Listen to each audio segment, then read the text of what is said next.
이거 지금 제가 쉽게 얘기하는 거 아니에요. 여러 사람들을 제가 이제 많이 그걸 하고 같이 상담을 하면서 그렇게 도와서 그분들을 많이 행복하게 해준 경우들이 굉장히 많기 때문에 너무 그쪽에다가 너무 주파수를 안 했으면 좋겠어요. 안녕하십니까. 안녕하세요. 반갑습니다, 선생님. 네. 오늘 제가 2024년 갑진년 또 하반기 원숭이띠 운세 한번 알아볼 건데요. 원숭이띠 운세 알아보기에 앞서서 우리 원숭이띠 분들 어떤 성향이나 성격, 특징 가지고 살아가시는 분들이 좀 많으실까요? 원숭이 분들이 뭐 대체적으로 사람들이 많이 알다시피 재능이 많고 정말 끼들이 많은 띠들이 많아요. 근데 보통적으로 그런 끼들을 내가 앞으로 나와서 예를 들어서 펼치면 정말 예를 들어서 그 끼들을 무난하게 쓰는데 또 반대에 소심한 그런 띠들이 있어요. 그래서 그 띠들을 남의 완벽주의가 있어. 그런 띠들이 굉장히 많고요. 그리고 원숭이 띠들이 보통적으로 부모의 덕이 없습니다.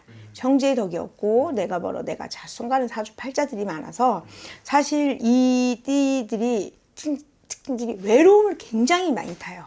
그러면서도 사람을 만나는 걸 굉장히 두려워하고 또 만남이 있어서 굉장히 딱 선을 긋는 그런 띠들이 있죠. 그러면 우리 원숭이띠 분들은 인생을 살아가면서 어떤 이유 때문에 눈물을 가장 많이 흘려요, 선생님? 초창기에는 부모의 그런 것들이 굉장히 많은데 우리가 이제 부모의 덕이 없다 보면은 예를 들어 시집을 가거나 장가를 가게 되면은 또 그 안에 또 조직 생활을 하게 되잖아요. 또 결혼 생활에. 그래서 이제 그런 어려움을 많이 겪을 수 있다라고 볼 수가 있습니다. 자기 색깔도 굉장히 강한 띠 중에 하나예요.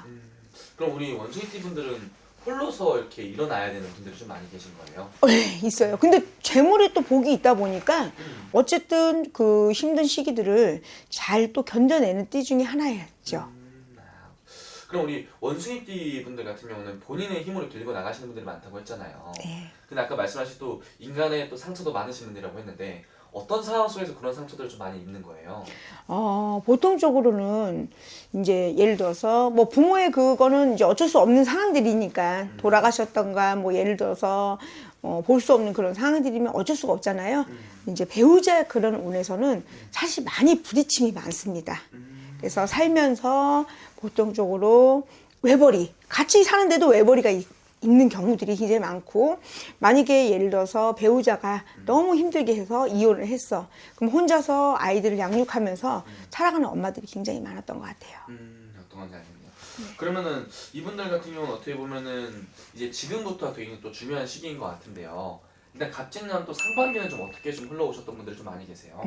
원숭이 분들이 초창기 작년 올해가 사실 운기가 나쁘진 않으셨어요. 근데 변하는 그런 시기에 내가 예를 들어 수술이나 몸수가 좀 아파서 그런 띠들이 좀 있었는데 올해는 좀 재물의 운기나 사람의 운기나 예를 들어서 따라주는 그게 많지요. 그래서 사실 내가 예를 들어서 샘물이야, 샘물. 우물 안에 맨날 딱 한 바가지만 먹을 수 있었다면 우물이 넘쳐나는 그런 시기라고 보시면 됩니다.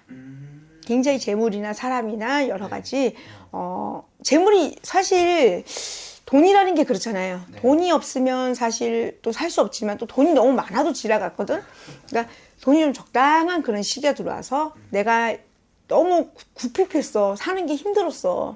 그러면 재물이 모아주는 시기이기 때문에 여유가 생기고 마음적으로 평안한 그런 시기라고 보시면 됩니다. 저는 뭔가 우리 원숭이띠가 올해 나가는 삼재에 껴있잖아요. 네네. 그러다 보니까 조금 안 좋으면 어떡하지 했는데 오히려 나가는 삼재에 좀 좋은 기운들이 들어오나 보네요. 있어요. 근데 물론 그게 생일달에 따라서 극과 극일 수도 있지만 네. 대체적으로 띠로 성향을 봤을 때 올해 갑진년, 해운년에 원숭이들이 나쁘진 않다고 저는 봐요. 네. 그래요? 희망이라는 것은 우리가 예를 들어서 희망을 작년, 재작년에 오히려 잃었어. 그러면 올해 또 하반기에서 그걸 얻을 수 있는 시기니까 잃었다고 해서 모든 걸 다 잃었다고 해서 너무 힘들어하지 마시고 다시 생길 수 있는 운기가 또 나한테 기회가 와요. 좋네요. 그러면은 우리 원숭이띠 분들 선생님 최근 이제 2년 전에 삼재가 들어왔고 올해 나가는 삼재인데 이 삼재 동안 우리 원숭이띠 분들을 가장 힘들게 했던 건 좀 어떤 거예요? 좀 속속였던 것들. 배우자. 아이고. 진짜 배우자 때문에 너무 힘들었던 것 같아요.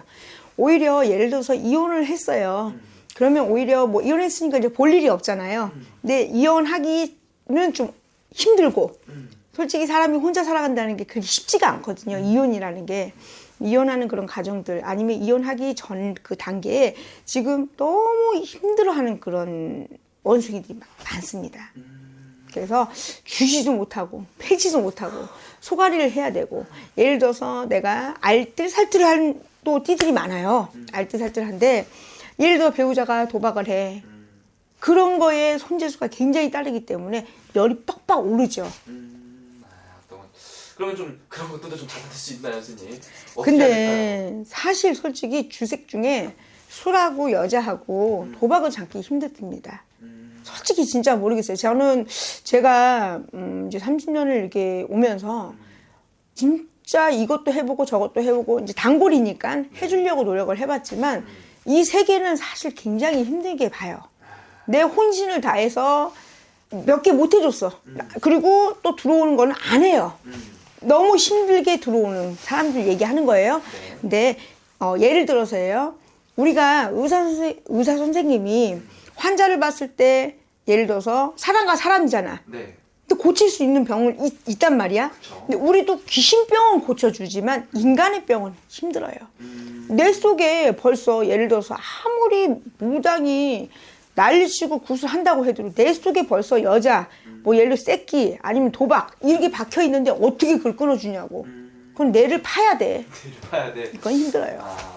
어쨌든 중요한 거는 이분들도 배우자 때문에 또 3년 동안 많이 힘들었지만 나가는 삼재에 그래도 금전으로든 어떤 걸로든 반대로도 보답받을 수 있는 것들이 좀 많이 있는 것 같아요. 그쵸. 예를 들어서 너무 그거를 우리가 주파수를 예를 들어서 내 배우자 너무만 지게 되면 힘들잖아. 네. 그렇다고 또 포기할 수도 없는 거고. 그러면 예를 들어서 저는 이제 권장하는 거는 서로가 손을 잡고 이제 예를 들어 배우자가 이겨낼 싶다 나도 그럼 손을 잡고 병원을 가는 것도 나는 도움이 된다라고 생각을 하거든요. 그리고 예를 들어서 내가 만약에 이 사람인 인생이 진짜 나고자야. 그렇다면 근데 이혼할 수가 없어. 상황적으로 할 수가 없어. 그렇다면 내가 살 수 있는 그런 길을 만드셔야 됩니다. 이거 지금 제가 쉽게 얘기하는 거 아니에요. 그쵸. 여러 사람들을 제가 이제 많이 이걸 하고 같이 상담을 하면서 그렇게 도와서 그분들을 많이 행복하게 해준 경우들이 굉장히 많기 때문에 너무 그쪽에다가 너무 주파수를 안 했으면 좋겠어. 오케이, 알겠습니다. 어쨌든 그럼 이분은 스님 하반기에 또 산재도 나가고 근데 또 새롭게 또 새로운 시작을 하는 또 중요한 시기잖아요. 네. 이분들 위해서 또 응원의 한 말씀과 또 위로의 말씀 해주시면서 마지막 인사도 부탁드릴게요. 본인 자체가 정말 매력적이십니다. 원숭이 분들은 매력적이고 사실 빛이 나요. 좀 가만히 있어도 빛이 나는 그런 띠들이 굉장히 많으신데 이 완벽을 너무 추구하시는 분들이 많거든요. 근데 사람은 미완성이라고 제가 그 앞전에도 얘기하지만 완성이라는 건 없어요. 아무리 예를 들어서 똑똑한 사람이라도 모든 걸 내가 다 할 수 없듯이 한 분야에 내가 잘하는 거에 대해서 자랑거리를 생각하고 본인을 더 토닥여 주신다면 정말 우리 원숭이 분들이 더 크게 이뤄갈 수 있을 것 같아요. 오케이, 알겠습니다. 네. 오늘도 좋은 말씀 또 감사합니다. 네.